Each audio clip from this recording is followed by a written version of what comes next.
Bom dia, feliz sábado.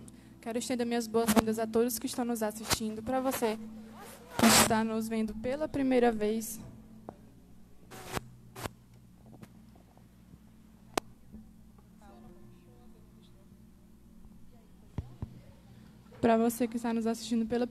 seja bem-vindo. Me estendo novamente para você. Fica à vontade para nos acompanhar nas lives posteriores.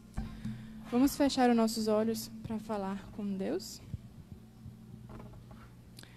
Querido Deus, soberano Pai, graças te damos, Senhor, por mais esta semana que se passou. Te agradecemos pela vida e pela saúde. Te intercedemos que nos dê um bom sábado, que o Senhor ilumine os nossos corações, abra as nossas mentes para que possamos absorver tudo o que possamos ouvir sobre Ti, meu Deus. Que o Senhor possa nos abençoar na semana que se inicia, e que o próximo que for pregar aqui não fale de si, mas de Ti, Pai. Que o Senhor venha fazer morar nos nossos corações, nos dê um bom dia e um feliz sábado na Sua presença. São bênçãos que te pedimos e te agradecemos em nome de Jesus. Amém.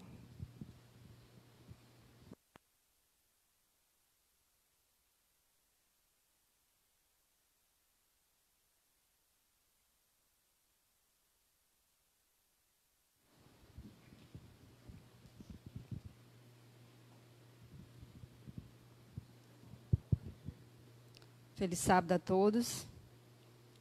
O Informativo Mundial das Missões desse trimestre, ele vem da divisão Centro-Oeste Africana.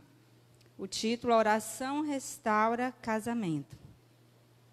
E fala de um casal de jovens, Angelique e Peter. E eles se amavam muito. Angelique era apaixonada por Peter. E eles decidiram morar juntos. Só que havia conflito naquele lar, porque Peter, ele bebia e fumava muito. Devido a isso, eles brigavam. E lá na sua cidade, Peter, na cidade onde eles moravam, um evangelista começou a pregar e Angelique participou dessa série evangelística. E ela gostou muito, conheceu as verdades bíblicas e também sobre o sábado, e decidiu se batizar. Só que Peter não gostou de saber que Angelique agora guardava o sábado. E ele decidiu ir embora, se mudar para uma outra cidade. Ele foi para o outro lado do país, numa cidade chamada Porto Gentil. Só que lá, Peter, ele foi injustamente acusado de ter feito algo que ele não fez. Então, ele foi preso, e ali na prisão, ele refletiu muito sobre a sua vida. Né? Ficou pensando por que aquilo tinha acontecido com ele. Né? E Peter, lá na prisão, um pastor adventista visitava ali e também dava estudos bíblicos. E Peter aceitou fazer um estudo bíblico. E lá na prisão também, antes dele ser solto, Peter tomou a decisão ao batismo. Angelique sempre orava por Peter, também pela restauração do seu casamento. E Peter, ele ligou, né, para Angelique, feliz, muito feliz, e falou: agora eu também sou adventista. E ficou feliz porque agora Peter era um novo homem. Ele não mais bebia e não mais fumava. E eles conversaram e marcaram um encontro. Eles marcaram um encontro na cidade, em uma cidade que iria ter um campuri. E lá nesse campuri, eles se encontraram e conversaram bastante. Eles conversaram, e antes do campuri finalizar, né, já finalizando o campuri, Peter pede Angelique em casamento. E ela, feliz, com certeza aceita, né, porque ela o amava. Então, hoje, né, eles são felizes e eles moram em Libreville, lá no Gabão. E hoje ele é ancião da igreja em Libreville, Gabão. E, irmãos, há 3 anos atrás, as nossas ofertas ela foi destinada lá para essa cidade, em Libreville. E foi para a construção de uma escola. E hoje, em outubro, agora no mês de outubro, essa escola será inaugurada. E também, nesse trimestre, as nossas ofertas elas estão destinadas para a cidade também de Libreville, né? Para 2 países, 2 cidades, né? 2 países. A nossa oferta desse trimestre ela irá para Guiné e Libéria também para a construção de novas escolas. Que possamos ser liberais em nossas ofertas, que Deus possa abençoar cada um de vocês. Amém.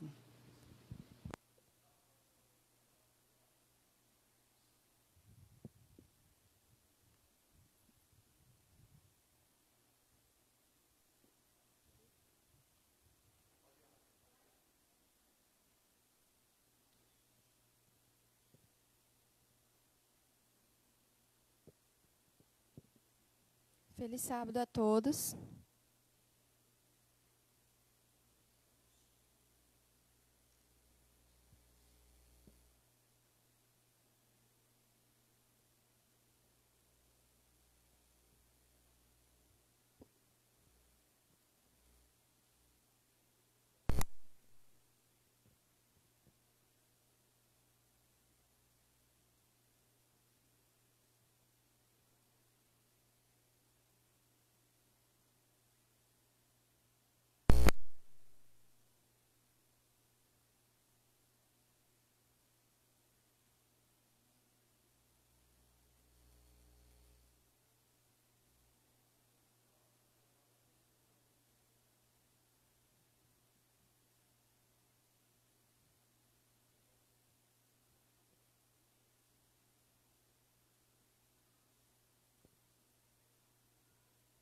Eu vou cantar a capela, que o som deu um probleminha ali, tá?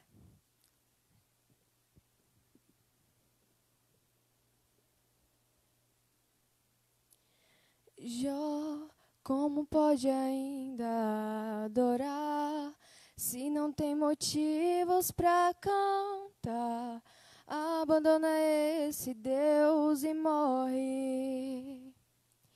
Mas não adoro pelo que ele faz, nem menos por bens materiais. Eu adoro pelo que ele é, eu sou dele, tudo é dele. Jó, você não tem motivos. Perdeu seus bens, seus filhos, seus amigos. O que você vai fazer? Eu vou adorar. Simplesmente adorar. Eu vou adorar. Deus me deu. Bendito seja o nome do Senhor, a Ele a glória, a Ele a honra e o louvor. Amém.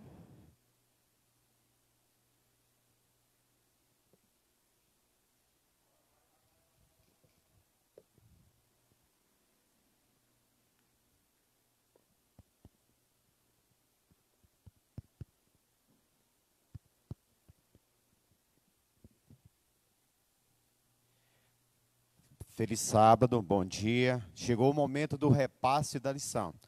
Você estudou em casa a sua lição, né? Falou sobre o tema da oração.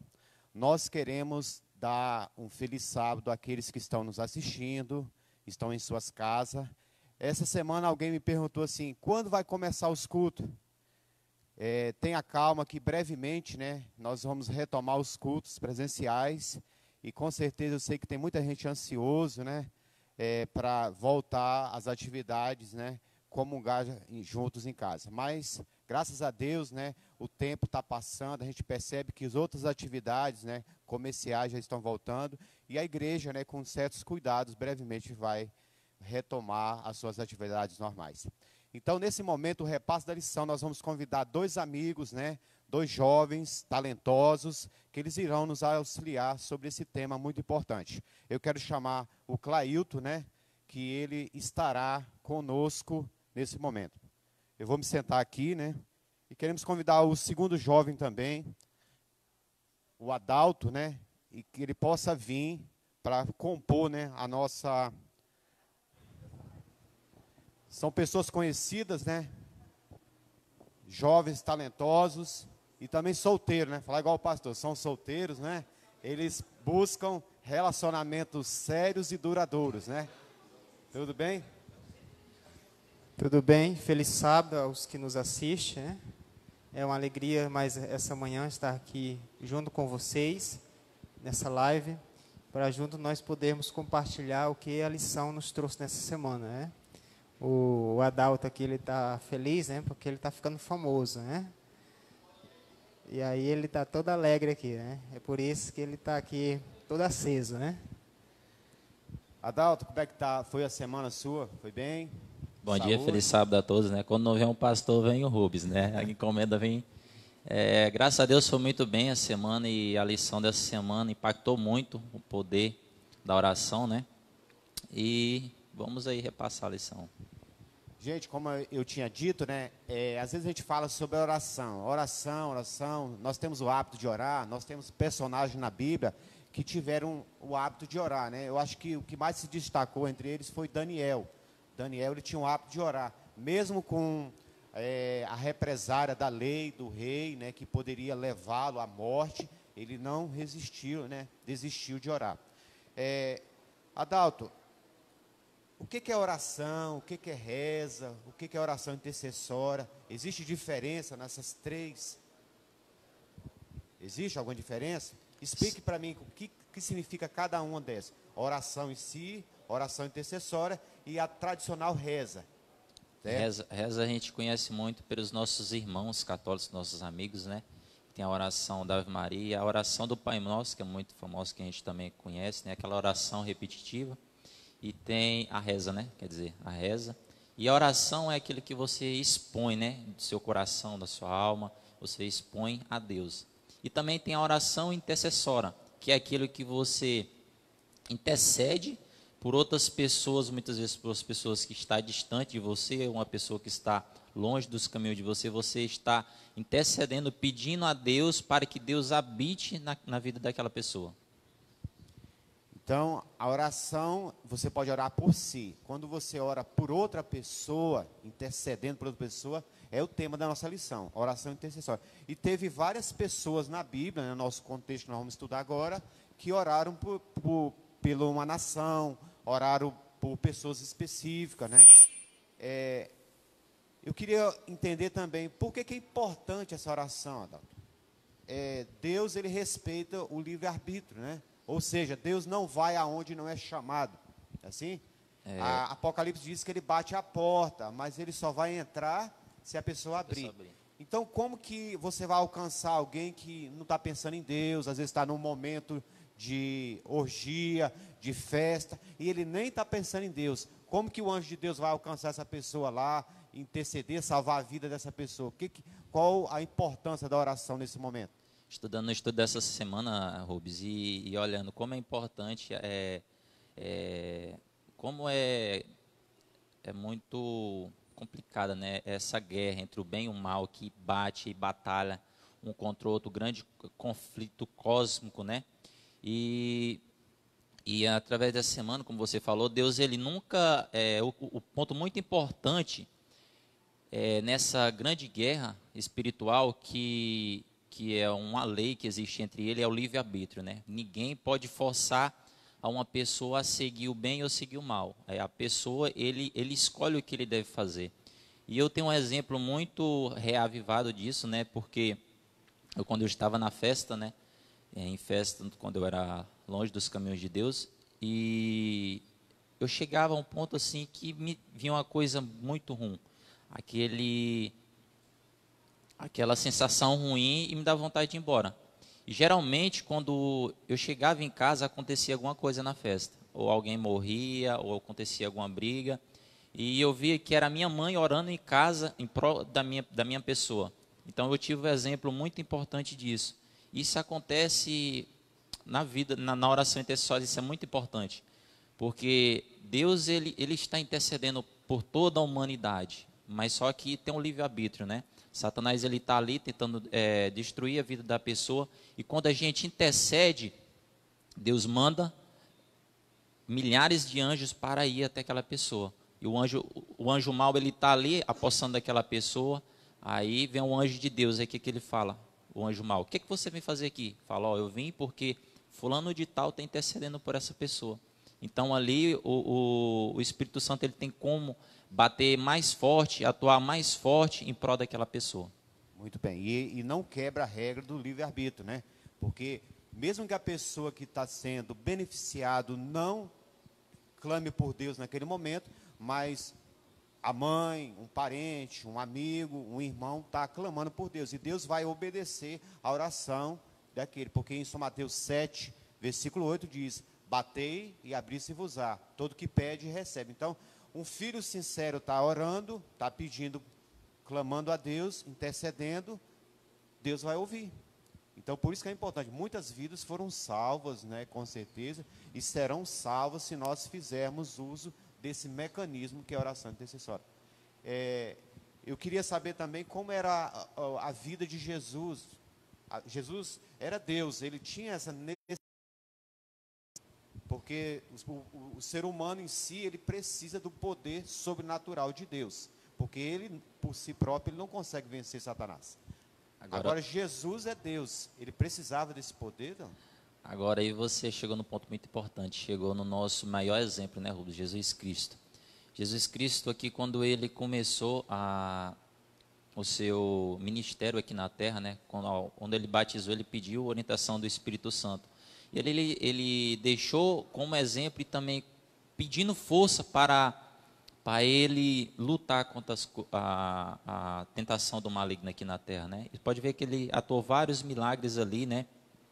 Expulsou demônios, e então, através da oração, ele pedia força e ele recebia força para expulsar, para curar. E vemos a importância da oração, né? Sem oração nós não temos força. É igual você passar uma semana sem comer.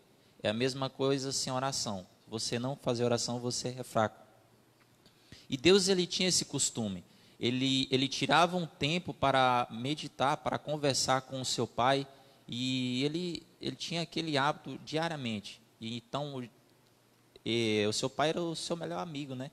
Seus momentos bons, seus momentos ruins, ele tinha esse hábito, né? E eu lendo o livro, a história de Jesus, né? Sempre quando ele saía da escola, ele tirava esse tempo e ali ele em meia natureza e conversava com seu pai. Eu vou fazer uma pergunta para o Clailton aqui, aí depois a gente volta com a Adalto. Clailton, toda a Bíblia ela fala da importância da oração, mas ela frisa um detalhe, ela diz assim: a oração sincera. O que é sinceridade na oração? Às vezes ele pensa assim: eu tenho que ter frases bonitas para interceder para uma pessoa, para orar, eu tenho que uma posição correta, de joelho, em pé, tem um horário correto para orar. Só que a Bíblia salienta sinceridade, você tem que chegar a Deus com sinceridade. Eu queria que você esclarecesse para aqueles que estão nos ouvindo, o que consiste essa sinceridade, porque a Bíblia enfatiza: se você clamar a Deus com sinceridade, você vai ser, ou pedir em seu nome, ou segundo a sua vontade. A gente quer entender o que significa isso, né? Porque se a oração tem tanto poder assim, o pré-requisito é a sinceridade, é a honestidade diante de Deus. Esclareça para a gente aí, Cláudio. Quando nós falamos de oração, nós temos que entender que não é um rito, não é uma frase decorada, né? Ou um texto já ensaiado. A oração é como você chega para conversar com seu amigo. Geralmente você não vai ensaiar o que você vai falar com seu amigo, as conversas que você tem com ele. Sai de forma espontânea. E mais, se realmente ele é seu amigo e você é amigo dele, você vai ser sincero com ele. Você vai falar aquilo que você gosta, mas aquilo também que lhe incomoda. É a oração sincera, né? E faz me lembrar da história que Jesus relatou do publicano e o fariseu, né? E lá o fariseu, ele, apesar de ser uma pessoa culta, uma pessoa que conhecia a palavra de Deus, mas era como se fosse uma oração motora, né? Era uma oração ensaiada, né? Ele exaltava a si mesmo. E, porventura, já o publicano, ele se derramou perante o Senhor. Ele falou, tem piedade de mim, porque sou pecador. E é isso que Deus espera de cada pecador. Que a pessoa passe para ele, relate para ele aquilo que está no íntimo do seu coração. Isso é sinceridade. O que a gente percebe que muitas vezes nós criamos o hábito de demonstrar uma aparência, né? Para os amigos, você não quer ser totalmente sincero. Se alguém te pergunta assim, como é que foi o seu dia? Quando cumprimento você na porta da igreja, você dá um sorriso, está tudo muito bem, não é assim? Dificilmente você vê alguém dizer assim, está tudo muito ruim, né? Não fala. Aconteceu uma catástrofe. Eu não estou feliz. Eu estou vindo aqui, mas eu estou muito insatisfeito. Geralmente você tem que passar um sorriso e dizer que está tudo bem. Criou um hábito do ser humano fazer isso. Agora, é engano nosso, né? Deus, ele não pode ser enganado, né? Nós nos enganamos, mas Deus não pode se enganar. Deus, ele conhece os seus pensamentos, conhece as suas intenções, conhece tudo. Então, se você chegar para Deus e dizer, Senhor, muito obrigado pelo meu dia. Ele sabe como foi o seu dia, né? Ele sabe quantos pecados você teve naquele dia, quantas decepções você teve naquele dia. Então, é uma ingenuidade nossa, né? A gente querer falar para Deus algo que realmente não aconteceu, não sentimos naquele momento. Então, sinceridade é de falar o que eu sinto, o que eu penso, o que eu gostei, o que eu não gostei, o que realmente. Existe outra coisa, Clailton. Por que a oração intercessória é importante para as pessoas? Será que só interceder ou preparar-nos em relação a aquela pessoa, demonstrar amor para aquela pessoa? Você acha que é importante, quando nós oramos pela pessoa, Deus agindo na vida daquela pessoa, ou o nosso sentimento em relação a ela muda quando a gente tira tempo para orar para essa pessoa? A Bíblia, ela tem mais de 650 orações, sendo que 450 delas são respostas a essas orações. E uma curiosidade importante para você, a primeira oração da Bíblia foi uma oração intercessora. A primeira oração da Bíblia. Você lê lá no livro de Êxodo, quando Moisés intercede pelo povo de Israel. Quando Deus falou para Moisés, Moisés, afaste-se, porque eu vou destruir esse povo, e de você vou fazer outra nação. E agora, naquele momento, Moisés faz algo impressionante. Ao você ler a Bíblia, às vezes você pode ler de forma superficial, e você pode ler o texto lá que fala o seguinte, se você destruir esse povo, eu quero que também o Senhor apague o meu nome do livro da vida. E aí você pensa assim, lê por cima, né, na nossa cultura cristã, e nós pensamos só no hábito espiritual. Na época que Moisés vivia, era muito comum as pessoas, antes delas morrer, elas escreverem o nome dela nas pedras, nas rochas, porque elas criam que após a morte haveria uma nova vida. E se elas escrevessem o nome dela na rocha, na próxima vida elas seriam lembradas. Então, isso era muito forte na cultura egípcia, e isso veio lá da cultura egípcia. Escrever o seu nome na rocha, né? Por isso, quando Moisés fala, olha, apaga o meu nome, risca ele. Moisés está dizendo, olha, eu não quero mais existir, nem na outra vida, se o Senhor destruir esse povo. Então, a oração vê o poder da oração intercessória, né? E aí tem muitas histórias na Bíblia que falam sobre a oração intercessória, Isso. né? Vou voltar para o Adalto, mas antes a gente quer dizer o seguinte, se você levanta de manhã, de madrugada, o hábito que você tem para orar, não importa também se é durante o dia. Tem pessoas que pensam assim, a oração tem que ser de joelho, para Deus ouvir. Não necessariamente. A oração não tem uma posição nem um horário. A oração é abrir o coração a Deus, a sua mente. A Bíblia usa a expressão do coração, mas a sua mente. Você pode estar trabalhando, conectado, orando, você pode estar dirigindo, você pode estar em qualquer lugar. Não necessariamente eu dizer, eu tenho que entrar no quarto, fechar a porta, como São Mateus diz. Você tem esse hábito de orar em silêncio, mas você pode, durante todo o seu dia, orar pela pessoa.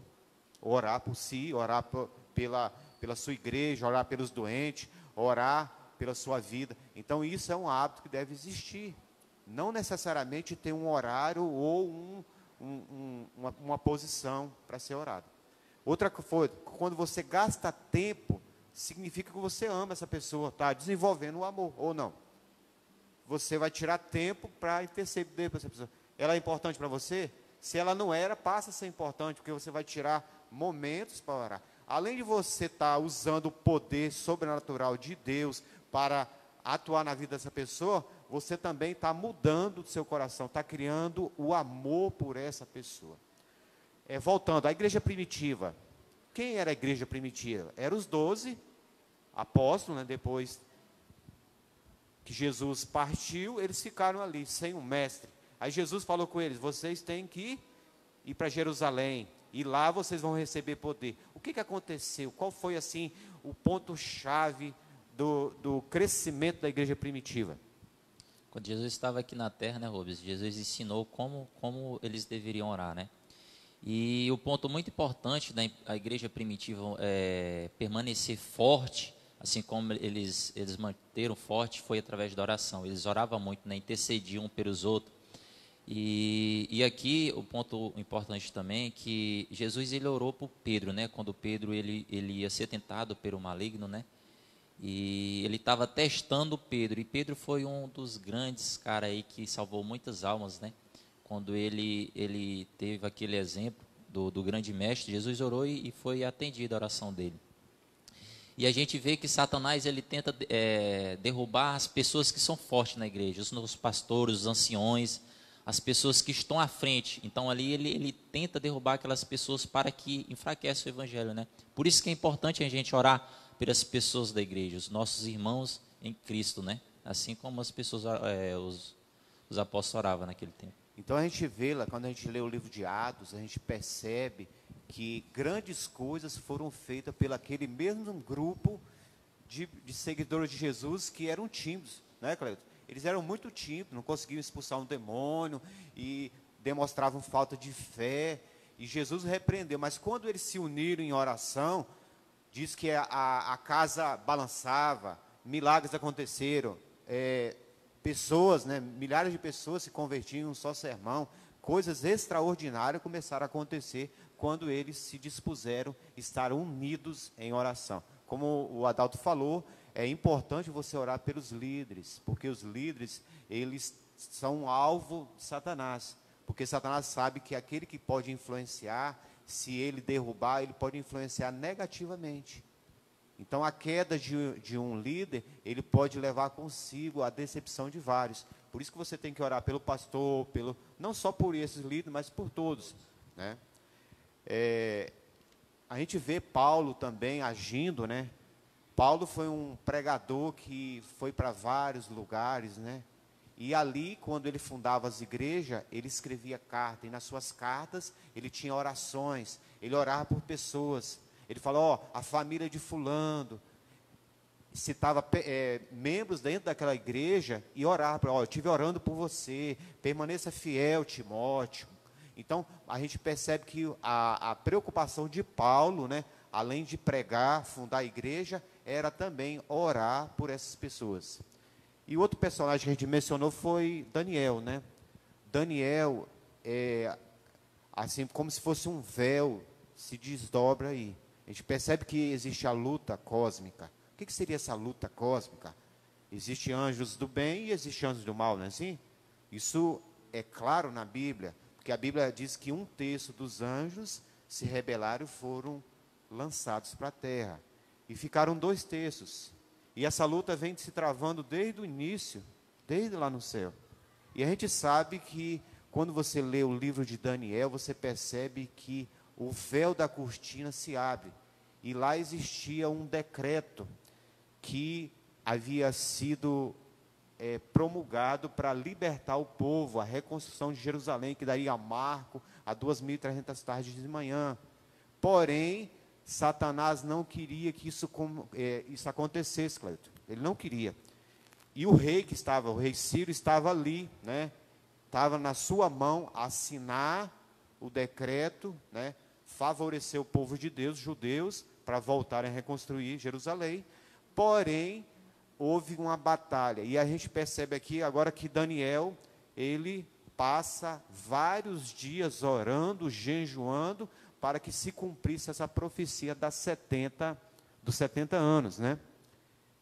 E agora a gente vê o véu se desdobrando, os poderes. O anjo vem e diz assim: olha, houve uma batalha. Os anjos de Deus estavam batalhando, persuadindo Ciro. E você estava orando, Daniel. E o céu se encarregou de mandar anjos para mim. Porém, a luta era tão grande que veio quem? Veio o próprio Jesus para expulsar os poderes das trevas. Então, irmãos, essa batalha ela se trava diariamente, constantemente na vida. Às vezes a gente não consegue enxergar, mas existe anjos do mal, né, anjos malignos ali, tentando destruir, né, persuadir a vida, né, desistir de um estudo bíblico, desistir de vir na igreja, desistir de coisas boas, e você tem que usar o poder da oração, como Daniel usou. Clailton, existem outros personagens importantes, né? A gente está concluindo. Eu queria falar com você a respeito de Samuel. Samuel, ele achava tão sério a questão da oração intercessória que ele achava que não fazer isso era uma omissão, era um pecado. O próprio Jó também, né? Eu queria que você falasse sobre esses dois personagens, né? Foram homens de oração. Lá no livro de 1 Samuel, capítulo 12, lá no verso 23, ali a gente vê Samuel ali intercedendo, né? E ele, no próprio verso aqui, 1 Samuel 12, verso 23, diz o seguinte: quanto a mim, longe de mim, que eu peque contra o Senhor, deixando de orar por vós. Antes vos ensinarei o caminho bom e direito. Clailton diz que existe um verso na Bíblia que aquele que sabe que é certo e não faz, nisso peca, né? Então, acho que ele pensava dessa maneira. Se eu sei que fazer o certo e não faço, eu estou me omitindo. E isso é um pecado. Então, se eu posso salvar a vida do Adalto através da oração e não faço, eu estou sendo omisso. E omisso também é pecado.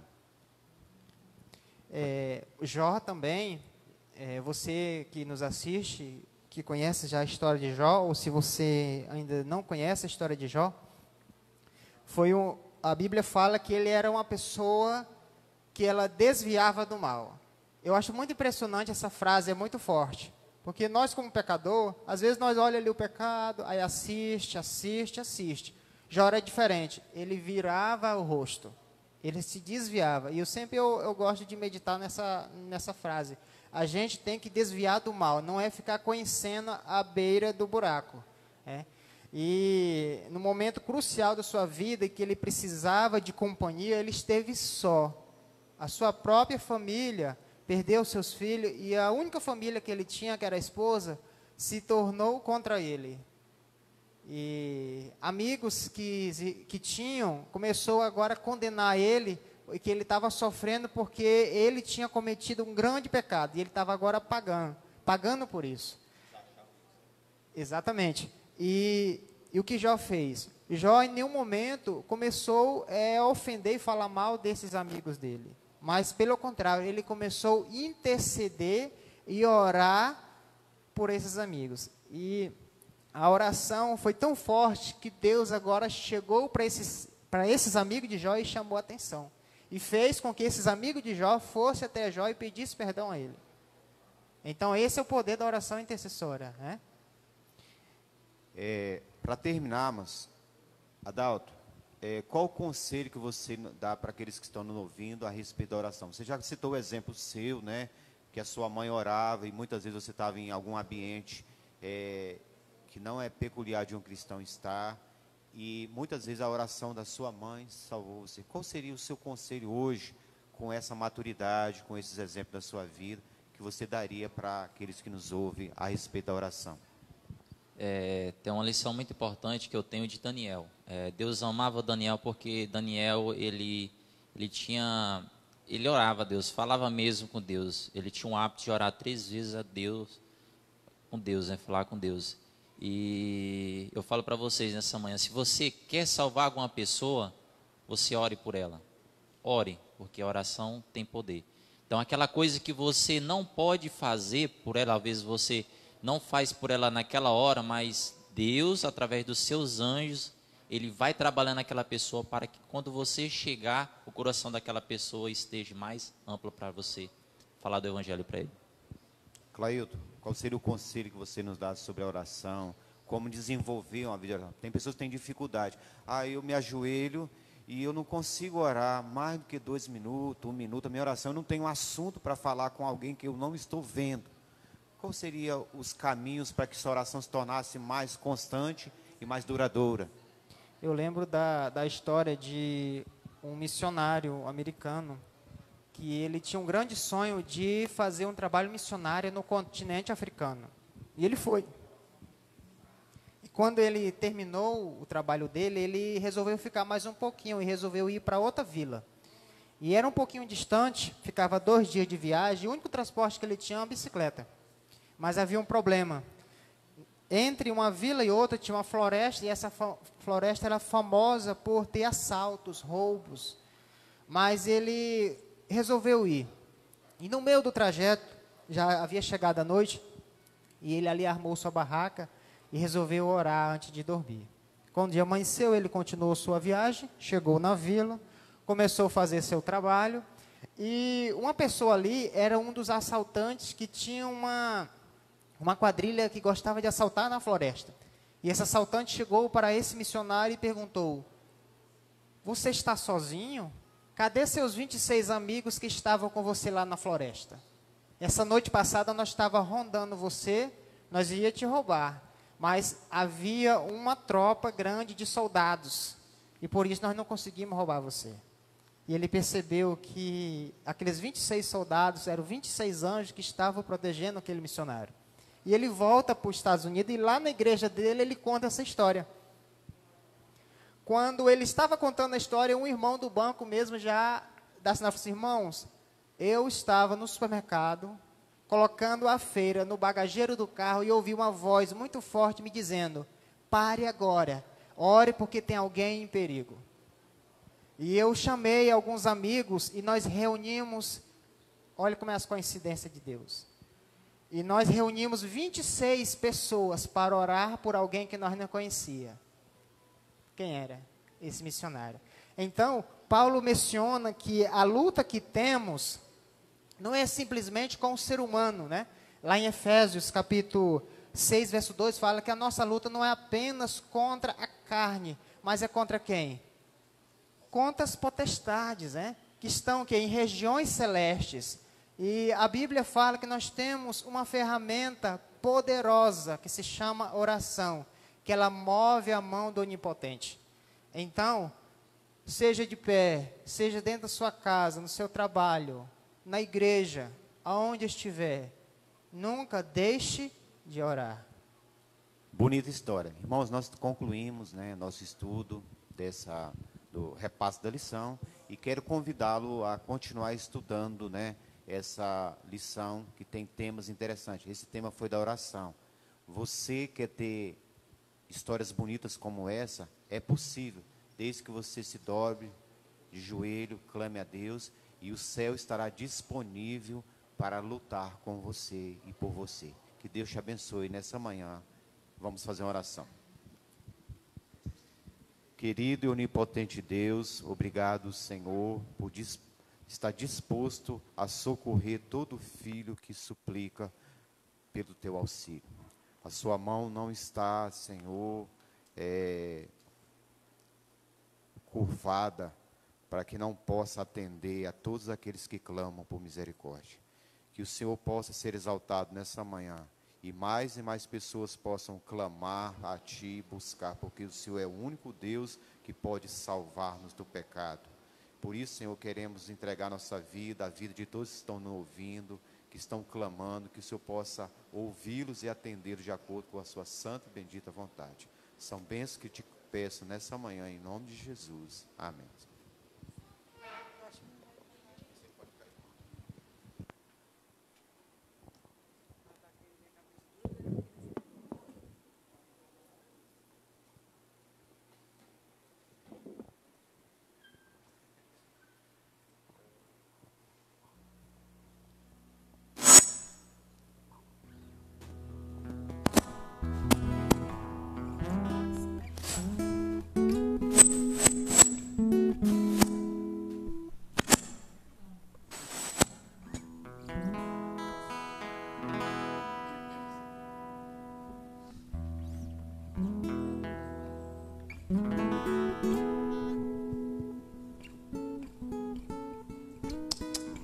Nós tivemos um momento muito especial, que foi da lição. Espero que você tenha aproveitado a cada momento da lição, ok? E já deixando o convite para você participar conosco da Escola Sabatina para o próximo sábado. Calma, ainda não está acabando. É só para deixar você já com um gostinho de quero mais. E aproveitando essa oportunidade, dizer a você que ainda não teve a oportunidade de fazer o seu pedido de agradecimento, quem sabe até um testemunho, oração por um amigo que esteja passando por um problema de saúde, outro tipo qualquer, que você neste momento possa estar fazendo, deixando o seu pedido aí, escrevendo aí, que nós temos uma pessoa que estará orando por você, ela estará anotando o seu pedido, e nós, logo mais, essa música, nós teremos esse momento especial aqui, que é da oração intercessora. Então que você, neste momento, possa já, deixando o seu nome aí, ou o nome do amigo por quem você quer que ore, um parente, ok? E vamos continuar nesse espírito de oração. Nós iremos cantar o hino Vinde às Águas.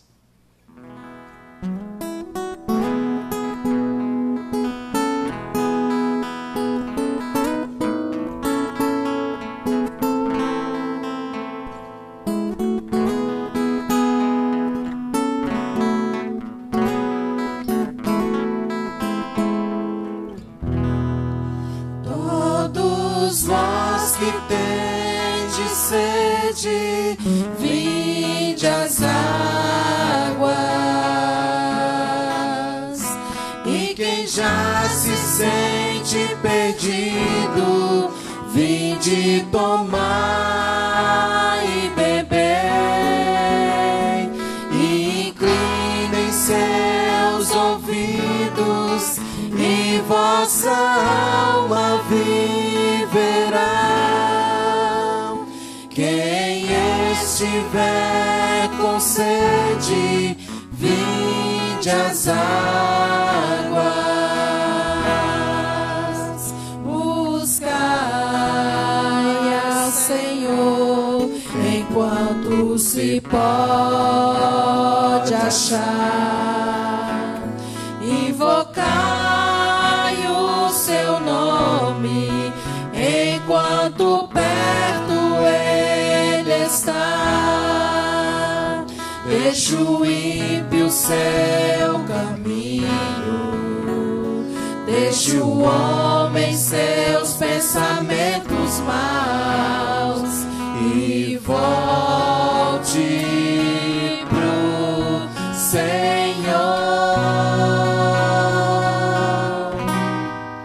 Todos vós que tendes sede, vinde às águas, e quem já se sente perdido, vinde tomar e beber, e inclinem seus ouvidos, e vossa alma viverá. Quem estiver com sede, vinde às águas. Buscai ao Senhor enquanto se pode achar. Invocai o seu nome enquanto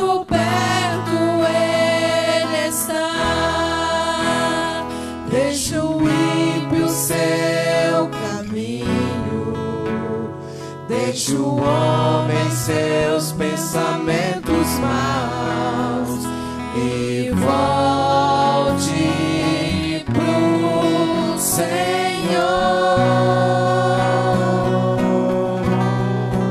Todos vós que tendes sede, vinde às águas. E quem já se sente perdido, vinde tomar e beber. E inclinem seus ouvidos e vossa alma viverá. Quem estiver com sede, vinde às águas.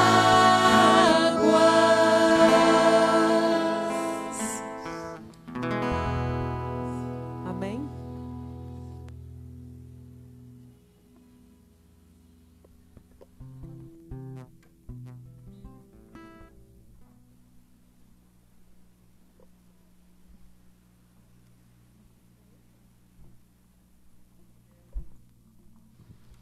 Eu quero dar um recadinho aqui para você que está nos acompanhando, que nós já estamos no período de fazer as assinaturas da lição. E você que nos assiste, você que acompanhou os estudos já hoje e outros sábados, nós temos um manual de estudo, que se você ainda não tem esse material, você pode adquirir. Como você faz? Você pode entrar no site aí, cpb.com.br. Nesse site lá vai ter muitos materiais, livros, revistas, DVD e a lição. E para você que é adventista e que está dentro do campus da União Norte Brasileira, o Maná vai ser no dia 1º de setembro. Então, desde já, convidamos a você para que faça planos de fazer a assinatura sua e de sua família. E se você assiste de outro local, você pode entrar no site cpb.com.br ou pode procurar o ancião ou diretor da sua igreja. Mas desde já, você se planeje para ter esse guia de estudos em suas mãos.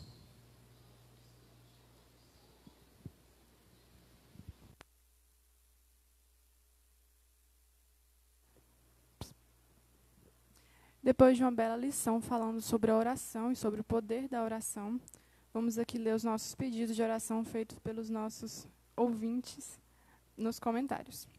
A Lucilene pediu oração, pois ela não está bem.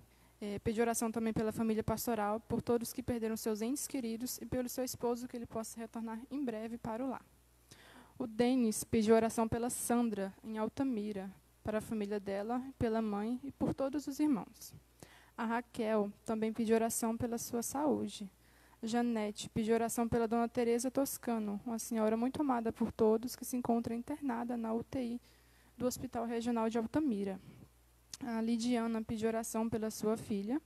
Dona Inedina pediu oração pelo seu esposo e pelos seus filhos, que estão se recuperando de saúde. Amém. A Roseli, de Macapá, pediu oração pelos seus filhos e pelos seus netos. A Priscila pediu oração por ela e pela sua família. Narciso pediu oração pela sua família. A Nete também pediu que oremos pela sua família. O Veltinho também pediu oração pela sua família. Sheila pediu oração pela sua família. E a Vanderleia pediu oração pela sua família e pelos seus filhos. Vamos estar orando aqui agora por cada pedido feito.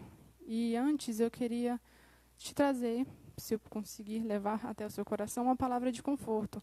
Nós estamos passando por um momento realmente difícil, estamos vivendo uma pandemia e por mais que às vezes possam nos aparecer muitos problemas, nossos planos às vezes possam ter ido por água abaixo, mas na Bíblia Deus nos diz que no mundo teremos aflições, mas que devemos ter bom ânimo porque Ele venceu o mundo.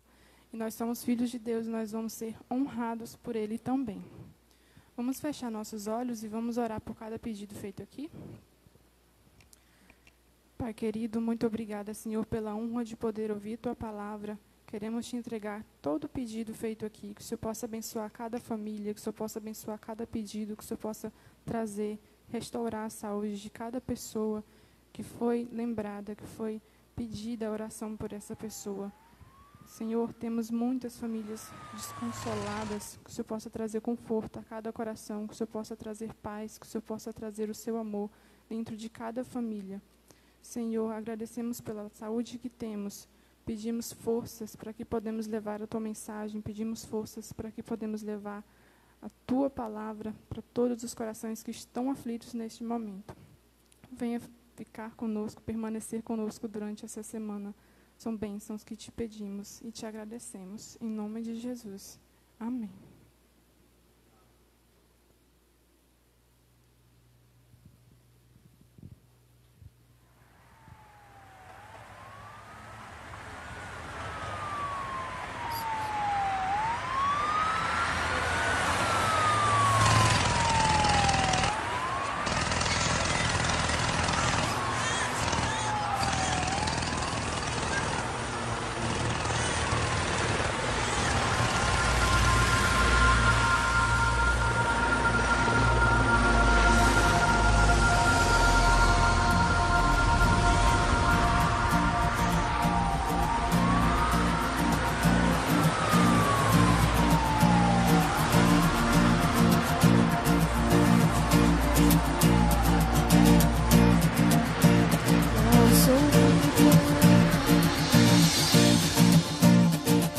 Os passos de um Deus que perto está. Vem chegando o dia em que toda língua confessará que só Cristo é a verdade e salvação, o caminho que leva ao céu, o meu novo lar. Cada dia que passa me sinto mais perto desse lugar, onde a paz e a alegria ao lado de Cristo serão sem fim. Lá verei os queridos que tanto amei, jamais morte ali reinará no meu novo lar. Quando o céu enfim se abrir,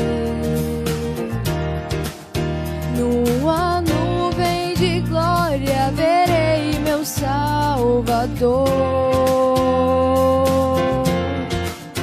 Na cidade do Mestre eu quero morar, onde os dias jamais terão fim.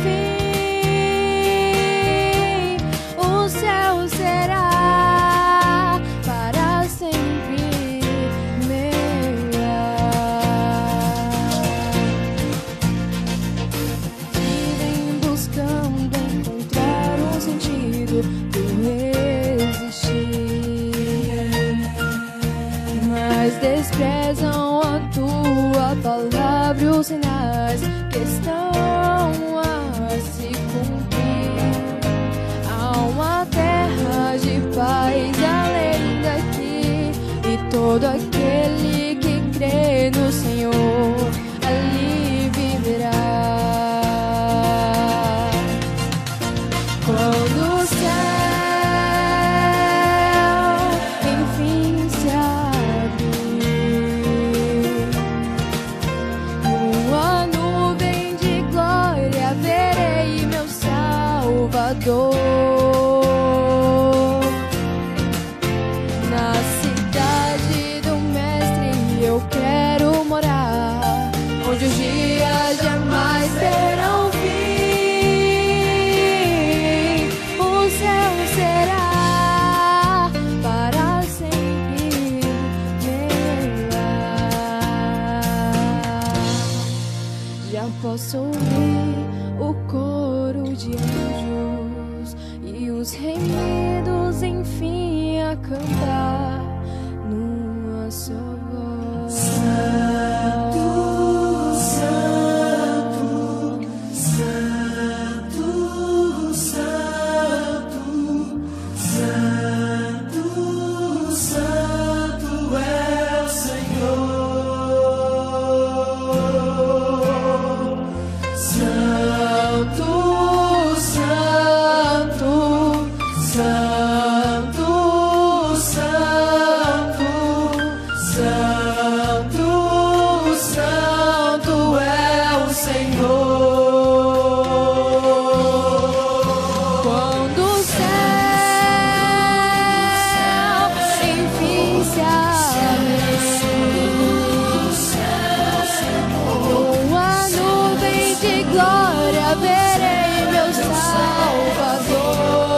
Feliz sábado a todos. É muito bom estar de volta aqui, desse templo, para poder falar com você. É muito bom ter você aí do outro lado também. É bom saber que Deus nos une, mesmo a despeito da distância, e que nós podemos estar juntos adorando o nosso Senhor, que nós podemos estar juntos falando e ouvindo da palavra de Deus. Antes de me dirigir ao que eu vim fazer aqui, né, de trazer a mensagem desta manhã, e que, diga-se de passagem, é uma mensagem bastante importante para todos nós como igreja, eu quero lembrar que quarta-feira terá uma noite apoteótica aqui, às 19h30, pastor Wagner Lins vai estar aqui na celebração Caleb, você é nosso convidado especial. Tem uma coisa que eu preciso dizer para você, além de assistir às lives que são transmitidas daqui, eu te estimulo fortemente também a compartilhar nas suas redes sociais. Você pode, a cada programação que é transmitida daqui, colocar na sua própria rede o compartilhamento, para que seus amigos também tenham acesso. Obrigado, Chaguinha. Tenham acesso a esse conteúdo, que é primoroso, você tem se beneficiado, tem sido abençoado com as mensagens transmitidas daqui, na escola sabatina, no culto divino, nas programações que tem sido feito pelos Caleb. E então, necessariamente nessa quarta-feira, às 19h30, você é nosso convidado especial, sabendo que você pode ter muito mais convidados e chamar essas pessoas também para serem abençoadas. Eu estive um pouquinho distante, eu precisei me ausentar aqui do município, aqui do distrito, e por isso você, sem dúvida, tem percebido que nas últimas programações, nos últimos meses, eu não tenho sequer aparecido por aqui. Mas eu agradeço a Deus, muitos dos irmãos estiveram orando por mim, por minha família, e além de estar bem e ter retornado, aquilo que eu fui resolver em São Paulo, que dizia respeito à saúde do meu filho mais velho, ele veio conosco, está em Altamira, graças a Deus, está tudo bem. Os meus pais que estavam acometidos da Covid-19, ainda não tem um laudo final de que estão livres do vírus, mas estão muito bem, obrigado. E eu oro para que os demais, não apenas do nosso povo que tem sido acometido por esse vírus, se vejam livres dele o quanto antes, mas que todos nós nos vejamos livres dessa pandemia, para podermos voltar a adorar livremente aqui do templo, que é uma coisa que todos nós queremos fazer. Está muito perto de começar novamente o nosso trabalho efetivo aqui de dentro do templo. E você certamente vai se reunir aí na sua congregação. Eu sei que há pessoas das mais diversas congregações aqui do distrito. Meu abraço especial a todos vocês, os líderes dessa igreja, os membros dessas congregações. Eu sei também que há pessoas de outros municípios, de outros estados que estão nos assistindo. Nosso abraço especial a vocês. Eu trago um abraço especial dos irmãos de Bragança Paulista, onde estive, um distrito onde eu já atuei durante algum tempo, e mencionando a força do trabalho aqui em Brasil Novo, e o trabalho que tem sido realizado pela liderança jovem também, aqui em Brasil Novo.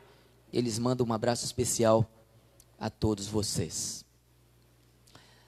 Tem uma coisa que nós precisamos saber a respeito do nosso papel como igreja, porque nós podemos entender igreja como um ajuntamento de pessoas. Aliás, a palavra eclesia, que nós traduzimos como igreja em língua portuguesa, que é uma palavra da língua grega, ela não tem em sua etimologia a ideia de crentes reunidos. Ela é cunhada num tempo em que está falando de política, né, dentro da democracia grega. E a ideia era de pessoas chamadas para fora das suas casas.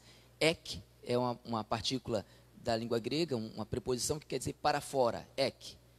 E a continuação da palavra eclesia, da ideia de chamamento, de chamar, de tirar para fora, tá bom? Então, eclesia seria chamados para fora. E isso tem que ver não com igreja, isso tem que ver com a democracia grega, lá nas polis gregas. E o povo era chamado para a ágora, para a praça, para poder se expressar, para poder ouvir, para poder participar da democracia. Desse ponto de vista, quando nós falamos em igreja, nós estamos falando não necessariamente desse templo. Existe esse sentido, igreja enquanto templo. Existe o sentido de igreja como de forma geral, todos os crentes de todos os tempos, a igreja de Cristo, a igreja de Deus, etc. Mas aqui, quando nós falamos de igreja, nós estamos falando do grupo de pessoas que se reúnem para adorar. Desta congregação em particular, então, e nesse sentido você é a igreja de Deus, você é a igreja de Jesus Cristo. Quando nós nos ajuntamos para adorar, somos a igreja. E o engraçado disso é que nós não estamos podendo nos reunir. Então deixamos de ser igreja? Não. Igreja não tem que ver com o espaço físico, tem a ver com o ajuntamento para adorar. Isso que nós estamos fazendo agora, mesmo que de forma remota, é nos comportarmos como igreja. E a igreja tem um papel específico. Veja, Jesus Cristo tinha uma missão. Ele foi enviado por Deus com uma missão especial a este mundo. Qual seja, primeiramente, a missão de revelar o caráter do Pai, de dizer quem é Deus, como Ele é. Juntamente com esse aspecto de sua missão, um segundo aspecto que é resgatar e salvar aquilo que se havia perdido.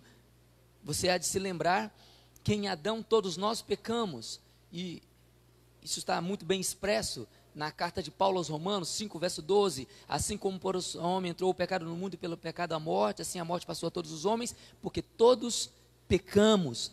O que isso significa? Significa que estávamos todos apartados de Deus por esse abismo chamado pecado.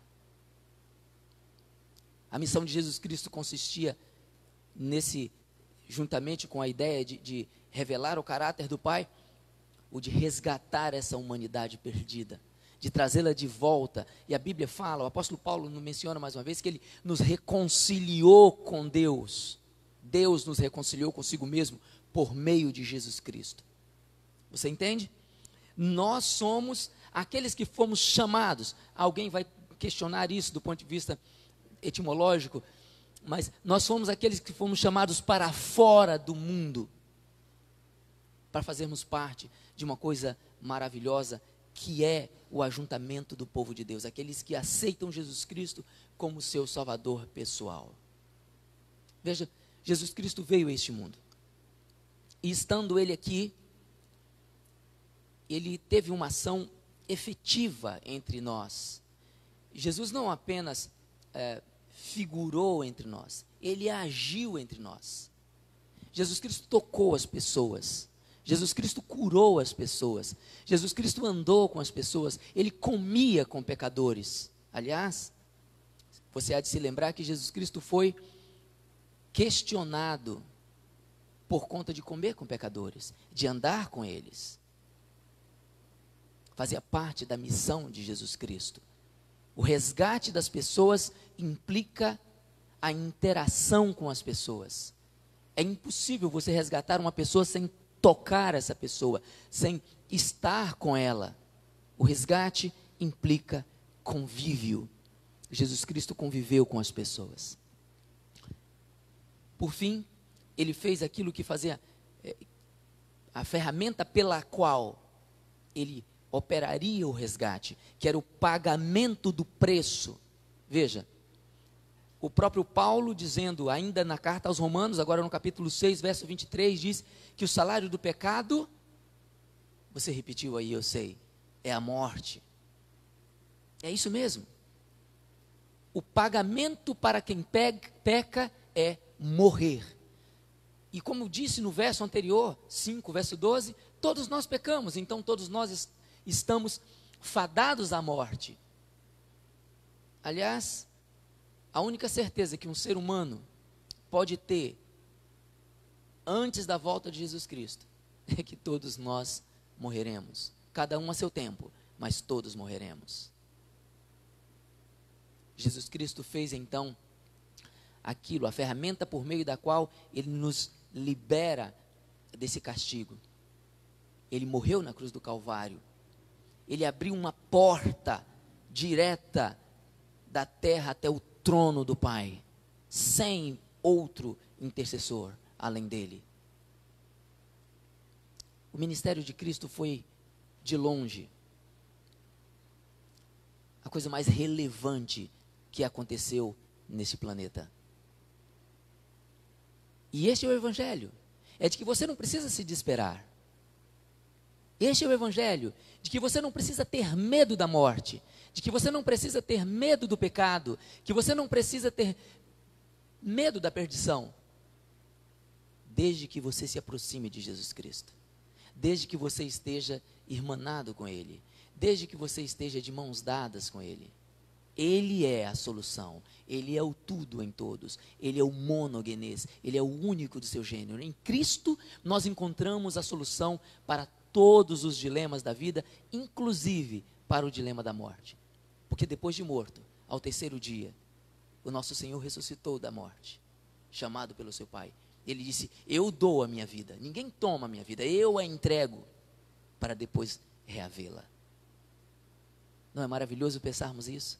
De que temos um Senhor ressurreto, que habita as cortes celestiais, que está neste momento ministrando em nosso favor no santuário celestial.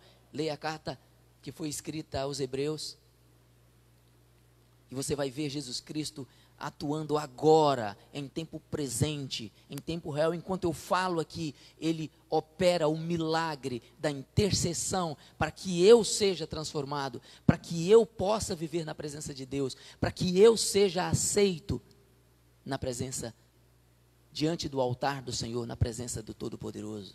Isso é maravilhoso. Pois bem, o ministério de Jesus Cristo, fisicamente aqui nesse planeta, havia terminado. Ele estava voltando para o céu. E um pouquinho antes de voltar, ele disse alguma coisa. E eu quero ler com você isto. Se você tem a sua Bíblia consigo aí, você pode abri-la no livro de Atos, e no primeiro capítulo, e nós vamos ler apenas o verso 8, Atos 1, verso 8, e nós vamos, a partir daqui, tecer considerações sobre uma frase que é muito importante, que está muito em voga neste momento, no contexto adventista, pelo menos aqui na divisão sul-americana: todos envolvidos na missão. Todos envolvidos na missão. Feche seus olhos, vamos falar com o Senhor. Bondoso Deus, somos pecadores miseráveis e reconhecemos isso.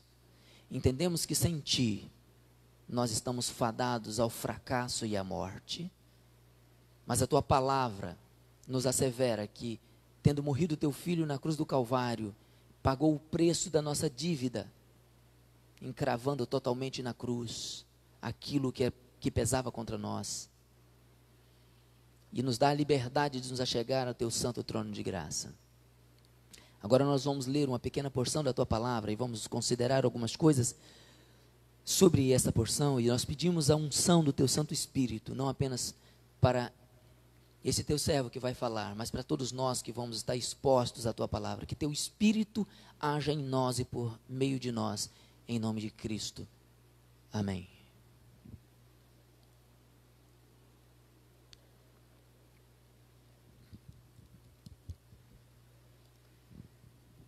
Apenas para te posicionar, Jesus Cristo estava com um grupo mais ou menos de 120 pessoas reunidos em um determinado lugar, dentre eles os discípulos que estavam agora se tornando apóstolos, e os outros discípulos que estavam ali, juntamente com eles, a pequena e incipiente igreja cristã que estava surgindo naquele tempo, fundada pelo próprio Cristo e fundada no próprio Cristo. E ele falava aqui de como as pessoas seriam convertidas, do envio que ele fazia dos próprios crentes, falava da ação do Espírito Santo nessas pessoas. E então, aquelas pessoas perguntam para Jesus se era naquele tempo que ele ia restaurar o reino de Israel. Eles ainda tinham a mentalidade de que, veja, conviveram com Cristo por 3 anos e meio ali no ministério efetivo de Cristo. E no caso de Tiago, mais tempo, ele cresceu vendo, Jesus cresceu ali próximo a ele, convivendo como irmão em casa. E ainda assim não entendia quem era Jesus e qual era a função dele, o que ia acontecer. Entendia ele como Messias, mas achava que ele iria resgatar o reino físico de Israel contra os romanos. E Jesus responde para ele que ele não competia, eles saberem sobre esses tempos que estavam na mente de Deus, isso não vinha ao caso. Mas ele assegura uma coisa que é muito importante, e você está lendo aí agora: mas recebereis poder ao descer sobre vós o Espírito Santo, e sereis minhas testemunhas tanto em Jerusalém, como em toda a Judéia e Samaria, e até os confins da terra. Algumas coisas saltam aos olhos nesse texto, e que são muito relevantes, e que eu gostaria de considerar com você. Veja, Jesus indo embora, ele delega à incipiente igreja a missão de continuar o trabalho que ele iniciara. E ele diz: vocês receberão poder ao descer sobre vocês o Espírito Santo. Primeira coisa é, não se cumpre a missão sem o poder de Deus. Isso é impossível. Se você entender a igreja como o grupo de crentes, o grupo de crentes não cumpre a missão sem a unção. É primordial receber o poder que vem do céu. Se você entender a igreja como você mesmo, como templo do Espírito Santo, há pessoas que entendem do ponto de vista unitário: eu sou a igreja. Eu não vejo necessariamente dessa forma, mas eu respeito. Você não pode cumprir a missão que Deus delegou a você sem a unção do Espírito Santo, sem receber o poder que vem do alto. A palavra é dinamis. Dinamis é explosão. Você se lembra? Joel falou isso, depois foi relembrado por Pedro. Lucas relata Pedro falando o que está acontecendo aqui, lá no dia de Pentecostes. É aquilo que o profeta Joel disse, lá no capítulo 2, etc. Né? E ele diz: desceu o poder do Espírito. É como que uma explosão, onde uma pessoa aceitava o Evangelho, no final de uma série, quando a ação direta do Espírito Santo, como aconteceu no Pentecostes, 3.000 pessoas, de uma só vez, são batizadas, entregam as suas vidas a Cristo. O poder do Espírito. E recebereis poder ao descer sobre vós o Espírito. Quando o Espírito Santo desce sobre uma pessoa, o que acontece? Eu tive um aluno na escola de Bragança Paulista. Obviamente que eu não vou mencionar o nome dele, que é bem possível, como meu ex-aluno, que ele possa estar me ouvindo. E ele dizia assim: vocês acreditam no Espírito Santo na igreja de vocês? Eu disse: claro, é óbvio que nós acreditamos. Você acredita no batismo com o Espírito Santo? Claro, sem o batismo do Espírito Santo, o batismo nas águas não é absolutamente nada, é apenas um banho. Ele disse: e o que acontece na sua igreja quando vocês são batizados com o Espírito Santo? Vocês rodopiam, vocês gritam, vocês caem, o que acontece? A impressão que se tem que o dínamo, esse poder do Espírito Santo, é uma coisa que atua em mim para que eu seja projetado de alguma maneira. Não se trata disso. Aqui diz claramente: você vai receber o poder ao descer sobre vós o Espírito Santo, e sereis o quê? Testemunhas. Testemunhas. Veja, Se você caminhar um pouquinho mais na Bíblia e abrir lá, você tem 3 listas de dons espirituais, pelo menos 3 listas explícitas de dons espirituais na Bíblia. Você tem Romanos 12, você tem 1 Coríntios 12 e você tem Efésios 4. Em qualquer uma delas. Não tem poder de rodopiar, poder de cair, poder de... Não existe esse poder. Mas existe um conjunto de ferramentas especiais que o Espírito Santo coloca na pessoa, como lhe apraz. O próprio Deus, Espírito Santo, escolhe que dons são mais apropriados para que pessoas, para que essa pessoa cumpra a parte da missão que lhe compete. Como assim parte da missão que lhe compete? Então Deus fatiou a missão de Jesus e entregou um pedacinho para cada um? Veja, quando Jesus Cristo foi embora, ele constituiu um corpo.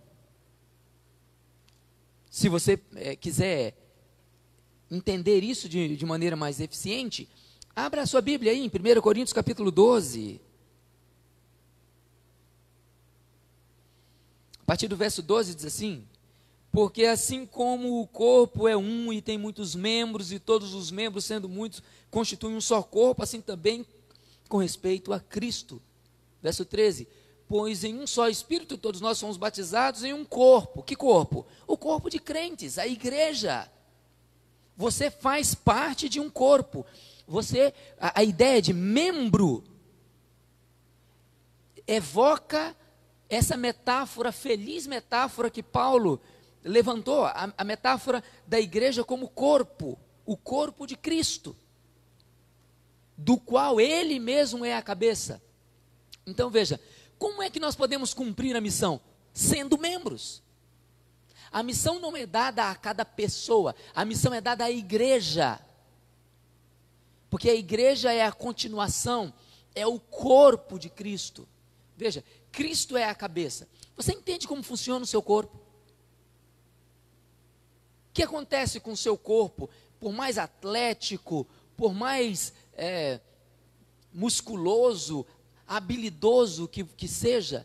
O que acontece com ele se você tiver uma vértebra aqui atrás seccionada? O seu corpo não funciona mais, porque tudo procede da cabeça. No caso da igreja, do cabeça, que é Jesus Cristo. A igreja não funciona sem Jesus Cristo, senão é um clube de crentes, onde nós vamos, nós cantamos, mas as pessoas não fazem isso em outros clubes? Vão, cantam, se divertem, se congratulam, se confraternizam, comem. Isso é da essência humana. Deus não nos fez para vivermos só. Nós temos a necessidade de estarmos juntos. Então, isso poderia ser apenas um clube de crentes. Pessoas que comungam de uma mesma ideia. A igreja sem Cristo não pode cumprir a missão, porque o poder é dele, porque a missão é dele. Você entende a necessidade pessoal de uma comunhão íntima com Cristo? De que você esteja em íntima comunhão com Cristo? De que você o busque todos os dias em primeiro lugar? Não foi ele mesmo quem disse? Mas buscai primeiro o quê? O reino de Deus. E todas as outras coisas serão acrescentadas. Quantas coisas? Todas as outras coisas. Cumprir a missão, portanto, meu querido, cumprir a missão, portanto, minha querida, implica em íntima comunhão com a cabeça. Você é membro do corpo de Cristo. A igreja é o corpo de Cristo. Quando ele foi embora, ele constituiu esse corpo. E a este corpo foram sendo agregados membros. E a esses membros foram entregues dons, em particular. Se você continuar lendo esse capítulo, você vai ver uma coisa que acontece, pelo menos Paulo pressupõe que estava acontecendo em Corinto e que pode acontecer na sua congregação também. Pessoas se digladiando para saber qual é o melhor dom, quem tem o melhor dom, qual é o maior. Mesmo enquanto Cristo estava com seus discípulos, houve quem perguntasse, quem é o maior? Houve uma mãe que pediu, deixa meu filho sentar à direita, outro à esquerda, etc. Entendem? Veja, eu não tenho dúvida que há pessoas que têm muito mais dons espirituais. Há pessoas que são competentes na área da comunicação, conseguem falar com fluência, conseguem cantar, têm habilidades manuais. Eu estou olhando para uma pessoa aqui agora mesmo, que tem um monte de habilidades manuais, que faz um monte de coisas. O irmão Jairo, que é responsável por essa transmissão conjuntamente com o restante do pessoal que está aqui.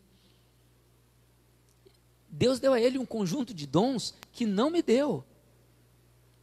Isso quer dizer que ele é mais importante para a missão do que eu? Em absoluto. Em absoluto.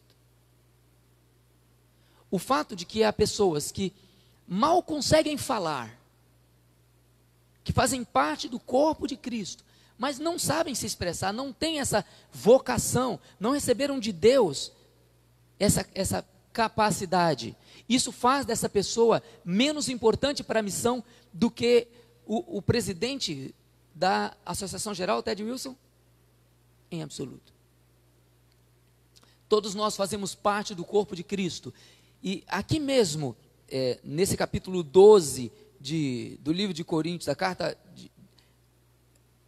aos Coríntios, ele nos lembra, eu não estou familiarizado com qual verso ele fala isso, mas ele diz claramente que quando um membro do corpo sofre, todos os outros sofrem. Você já levou uma martelada no dedo? Já? Tem até uma brincadeira que quando a pessoa está com dor de cabeça, a gente recomenda que ele dê uma martelada no dedão do pé, que vai passar a dor de cabeça. Provavelmente passe, porque ele vai se focar na outra dor lá embaixo. A ideia dessa piada, dessa brincadeira, pode ser aproveitada aqui. Porque quando um membro se ressente de alguma coisa, toda a igreja se ressente daquele problema pelo qual esse membro está passando, por menor que ele seja. Se não é assim, nós estamos com um problema sério. Tem uma segunda coisa que eu preciso lembrar aos irmãos. Como que nós podemos cumprir a missão se nós estivermos dissociados dos outros? Há pessoas que, se achando mais destacadas, mais importantes, se desgrudam do grupo, se desgarram do corpo e querem ainda assim cumprir a missão. Essa é a minha mão direita, eu gosto muito dela, bastante. E eu sei que a minha mão direita é competente para fazer um monte de coisas, por causa da cabeça, obviamente. Lembre-se sempre disso, por causa da cabeça. Mas, se porventura ela for seccionada em qualquer parte aqui, e colocada ali na cadeira, ou num banco, ou em qualquer lugar, ela não vai servir mais para nada. Pelo contrário, ela vai apodrecer, vai cheirar mal, e vai acabar. Jesus exemplificou isso com outra metáfora, dizendo: eu sou a videira, vocês são os ramos. Vocês só podem dar frutos se estiverem como? Conectados em mim. Você entendeu a lógica da coisa? A igreja não pode cumprir a missão se não estiver conectada em Cristo. Cada membro é responsável. Agora veja, uma pessoa me contou algo que aconteceu na empresa onde ele trabalhava. E eu achei muito engraçado. A líder da equipe chamou toda a equipe e disse: escutem, nós não estamos rendendo o quanto podíamos render. E eu preciso dizer para vocês, dar uma injeção de ânimo. E eu vou dizer para vocês uma coisa. Nós precisamos trabalhar em grupo, trabalhar em equipe. Cada um faz a sua parte. Não me importa como, e não me importa se vocês gostam um do outro, mas cada um faz a sua parte. Isso não te soa estranho? Como é que eu posso trabalhar como equipe se eu não gostar um do outro? Como assim? Isso é virtualmente impossível. Não dá para trabalhar de forma dissociada. O trabalho da igreja, a missão da igreja, nessa analogia com o corpo, essa feliz analogia que Paulo, inspirado, nos apresentou, nos coloca que existe um órgão central, o cérebro, que comanda as funções de todos os membros. Isso é um esforço conjunto e coordenado. Pense, por exemplo, no aspecto da alimentação desse corpo. Você precisa dos olhos, do olfato, dos sentidos, dos órgãos dos sentidos externos que se comunicam com o exterior, para você perceber o alimento, para você desejar o alimento, para você ver o alimento. Você precisa da boca, com todas as partes que a constituem, lábios, língua, dentes, gengiva, etc., papilas gustativas, enfim, para que você consiga mastigar o alimento, pré-digerir o alimento. Você precisa da saliva, da pitialina, etc., para poder levar esse alimento para... E quando chegar no estômago, você precisa de mais um conjunto de coisas, que o fígado interagindo, joga, né, a vesícula biliar ali, joga a bilis dentro da cavidade estomacal, aquele bolo alimentar misturado com aquele líquido, etc., e vai sendo jogado para o intestino. Você entende que é um funcionamento até chegar no órgão excretor? E experimente. Se você já teve prisão de ventre, você sabe do que eu estou falando. Não há felicidade se os membros não estiverem funcionando. É virtualmente impossível o cumprimento do propósito do corpo, se não houver um trabalho sincronizado entre os membros e comandado pela cabeça, que é Jesus Cristo. E por último, eu quero lembrar a você, a partir desse aspecto que eu coloquei aqui. Esse corpo, ele não pode, a mão não vai conseguir fazer a função do pé. Tem gente que planta bananeira e anda, né? Você também faz isso, Daltinho? Faz, né? Eu imagino que sim. Tem gente que planta bananeira e anda aí com as mãos, né? Em vez de andar com os pés. Mas isso é esporadicamente, ninguém vive de cabeça para baixo andando com as mãos e pegando as coisas com os pés. Há pessoas especiais, e eu os respeito muito, que por falta de um dos membros, adapta a sua ação para outro membro. E que bom que seja assim, e ele consegue cumprir o seu intento usando outras partes do corpo. Eu vi um garoto que não tinha membros superiores nem inferiores, e ele usava o queixo e parte do ombro para jogar videogame. Eu não consigo, nem tendo as duas mãos. Não riam de mim, isso é verdade.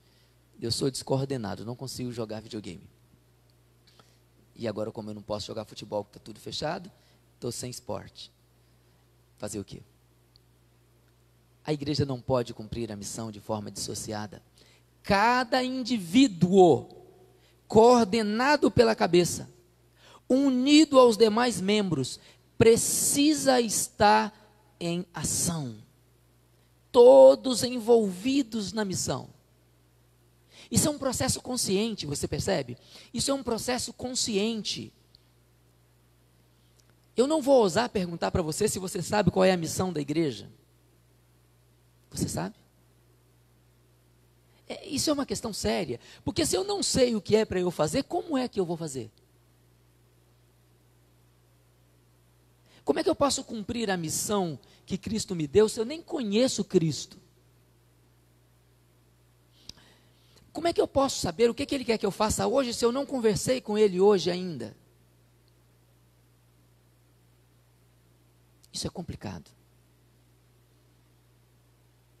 Para você entender o quanto você é importante, o seu trabalho pessoal, eu não sei, eu preguei aqui, eu acho que, não sei se o último ou penúltimo sermão, que eu pelo menos evangelístico, antes da pandemia, e eu ainda estava na condição de líder do ministério pessoal desta igreja, eu fiz uma analogia do barco de Pedro com a sua vida, e disse, Jesus entrou no barco de Pedro e dali ele pregou para as multidões.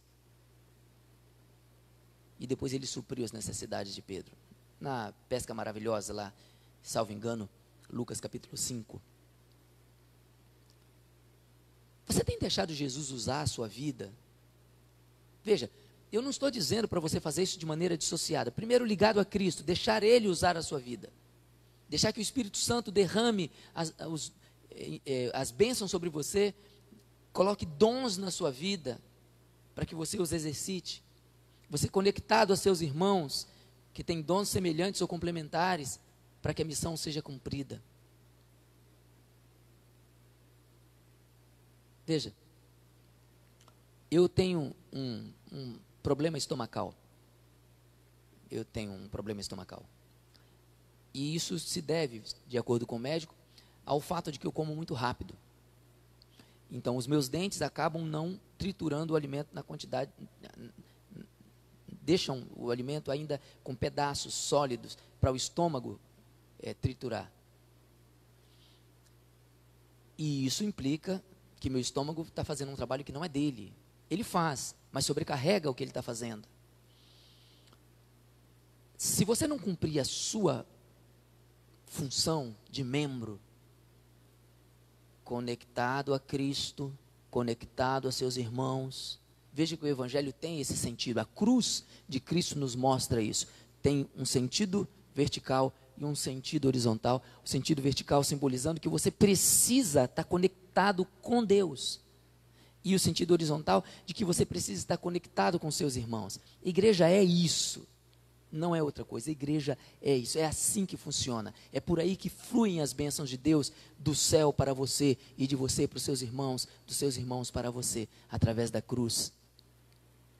Se você não cumprir o que lhe compete, alguém fará, certamente fará. Mas essa pessoa será sobrecarregada. E a igreja não avançará.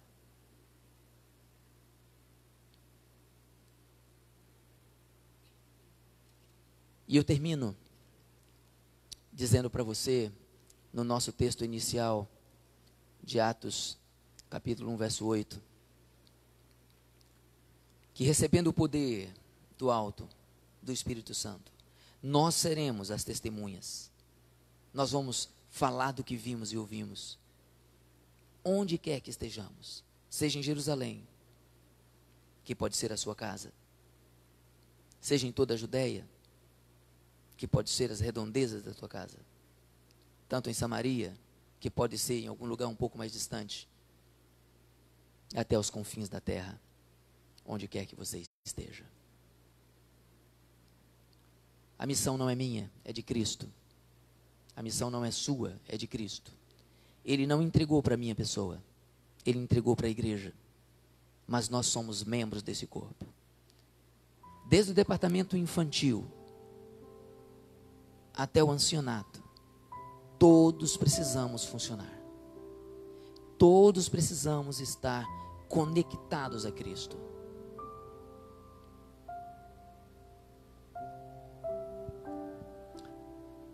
Eu me lembro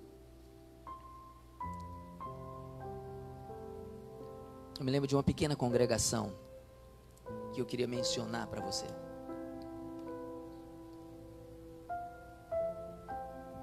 Era apenas uma campanha de Semana do Calvário. E nós não sabíamos onde fazer aquela campanha. Então um irmão ofereceu um cantinho, um humilde cantinho, para que fosse feita aquela campanha. Esse nós é no contexto da minha faculdade. E nós começamos ali a fazer aquele trabalho. Um grupo de 5 pessoas. E um pregava, o outro cantava, dirigia os cânticos, o outro fazia as partes gerais de sorteio, etc. E 2 ficavam na recepção. No primeiro dia, nós tivemos a presença de 4 pessoas. Fizemos toda a campanha de divulgação, tivemos 4 pessoas. Então, nós tivemos a feliz ideia de que cada um sairia e convidaria mais 5 pessoas. E chamamos aquelas 4 pessoas e pedimos que ele convidasse mais 5 pessoas cada um. No segundo dia, não vieram todos que nós imaginávamos. Mas nós tínhamos 30 pessoas naquela segunda noite.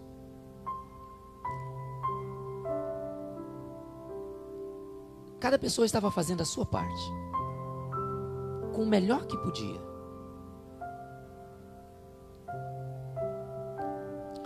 O pastor Diego, que hoje mora em Limeira, no final daquela programação, ele me abraçou e disse assim: olha, o Edson, eu não sabia como é que a gente poderia fazer isso, porque éramos nós dois, praticamente nós dois, porque as outras pessoas não tinham a menor vocação. Como resultado daquele pequeno esforço, 15 preciosas almas desceram as águas batismais. Naquele local está fundada uma igreja. Hoje é uma igreja sólida, firme, com todos os ministérios estabelecidos. Como é que aquilo aconteceu? Aquilo aconteceu porque nós fazíamos a conexão com Deus todas as manhãs. Juntávamos o grupo, orávamos juntos, saíamos para trabalhar. À noite, fazíamos o que cada um tinha que fazer, como tinha que ser feito. Um apoiando o outro. Quando um errava, o outro apoiava. Sabe, irmãos, Jesus Cristo está muito perto de voltar. Muito perto de voltar. E compete a nós concluirmos essa obra. Compete a nós levarmos o Evangelho a essas pessoas. Há muitas pessoas perdidas. Você pode dizer para mim que você está preso pela quarentena, que você não está podendo sair. Você pode mandar uma mensagem, você pode ligar, você pode compartilhar nas redes sociais as mensagens que você ouve. Convidar as pessoas para assistir a essa live. Enviar sermões virtuais. Você pode conversar com as pessoas, sem necessariamente tocá-las. Você pode fazer uma coisa que é muito importante, nós estamos discutindo na lição da escola sabatina. Você pode orar por essas pessoas. Quando você ora, você libera o céu para agir na vida dessas pessoas. Eu vou orar agora. E eu vou orar pedindo para que Deus conceda o Espírito Santo a todos nós, para que Ele nos dê o dínamo, o poder, e que Ele nos conceda a graça de sermos as testemunhas que Ele nos preparou para ser. Feche os seus olhos. Ó Deus eterno, nós entendemos, Pai eterno, que sem Ti não podemos fazer absolutamente nada, que apenas em Teu Filho Jesus Cristo nós temos a condição de realizarmos a obra, a grandiosa obra que o Senhor nos concedeu. Nós sabemos, Pai, que se o Senhor quisesse, por obra do Espírito Santo, convenceria a todos, que o Senhor poderia enviar anjos poderosos para fazer esse trabalho, mas o Senhor constituiu um corpo, do qual o teu Filho Jesus Cristo é a cabeça. E derramou sobre nós o espírito de vida para que tivéssemos dons espirituais. Ó Pai eterno, dá-nos o senso da missão, o senso de urgência, o senso da proximidade da tua volta na pessoa do teu Filho Jesus Cristo. Ajuda-nos, Senhor Deus, a abraçar essa missão, as crianças, os jovens, os adultos, para que nós possamos colocar os nossos dons e talentos em ação, em benefício da tua causa e para abreviar a volta de Jesus Cristo. Vivifica a tua igreja, Pai. Vivifica a tua igreja. Oramos no nome de Jesus Cristo. Amém. Amém. Sábado que vem, eu creio que nós continuaremos. Não sei se já vai haver algo presencial, não sei se vai haver público presencial, mas isso será comunicado se porventura for acontecer. Caso não, você aí de casa, nós aqui, certamente outra pessoa, mas nós aqui de dentro do templo, e todos estaremos adorando a Deus na beleza da santidade dele. Um feliz sábado a todos e até a semana que vem.